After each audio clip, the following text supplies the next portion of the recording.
নমস্কার। আজকে শনিবার।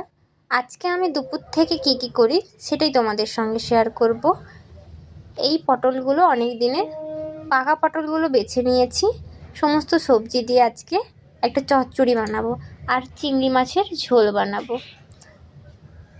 যথারীতি আমি চিংড়ি মাছ ভেজে নিচ্ছি। এবার তরকারি দেওয়ার জন্য ফোড়ন দিয়ে সবজি তুলে নিলাম।